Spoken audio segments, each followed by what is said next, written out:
না কোনো কিছুতে আটকে রাখা গেল না অপ্রতিরোধ ইরানকে। শত কোটি ডলারের অ্যান্টি মিসাইল সিস্টেম কিছুই আটকাতে পারলো না ইরানের ফাত্তাহ হাইপারসনিক মিসাইলকে। শব্দের কয়েক গুণ বেশি গতিতে ইরান থেকে উড়ে এসে এভাবেই নিখুঁত লক্ষ্যে একের পর এক আঘাত হানছিল তেল আবিবের আশপাশের সামরিক ঘাঁটিগুলোতে। প্রাথমিক খবরে এটি নিশ্চিত, ইসরায়েলি 3টি বিমান ঘাঁটি নেভাতিম, হেডজেরিং এবং তেল নৌফ ইরানি মিসাইলের আঘাতে ধ্বংস হয়ে গেছে। এসব বিমান ঘাঁটিতেই রাখা হতো ইসরায়েলের সর্বাধুনিক F-35 এবং F-15 যুদ্ধ বিমান। যদি এই খবর সত্যি হয় তবে তা হবে ইসরায়েলের সামরিক ইতিহাসে সবচেয়ে বড় আঘাত। অন্যদিকে ধ্বংস হওয়া এসব বিমান ঘাঁটি থেকেই ফিলিস্তিন এবং লেবাননের নিরীহ মানুষের ওপর বিমান হামলা করত ইসরায়েল। ইরান এই অভিযানের নাম দিয়েছে অপারেশন ট্রু প্রমিস 2। গত এপ্রিলে সিরিয়ার রাজধানী দামেস্কে ইরানি কনসুলেটে ইসরায়েলি হামলার পর ইরান অপারেশন ট্রু প্রমিস অভিযান চালায়। এরপর সময় গড়িয়েছে বেশ খানিকটা।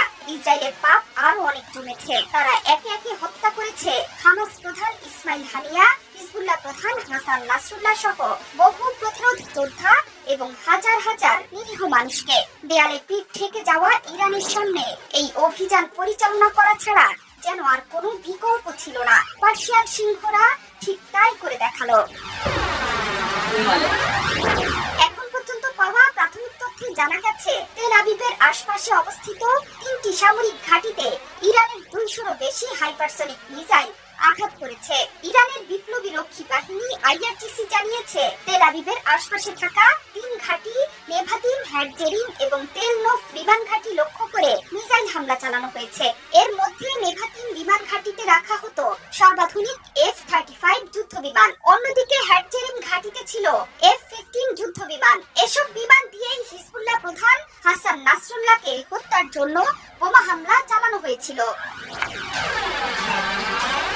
ইরানি ক্ষেপণাস্ত্র হামলার সময় ইসরায়েলের বেন গুরিয়ন বিমানবন্দরের সব ফ্লাইট বাতিল করা হয়েছে।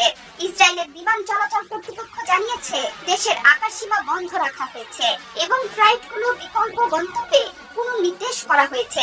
একই সঙ্গে জর্ডান ও ইরাকও সাময়িকভাবে তাদের আকাশসীমা বন্ধ ঘোষণা করেছে।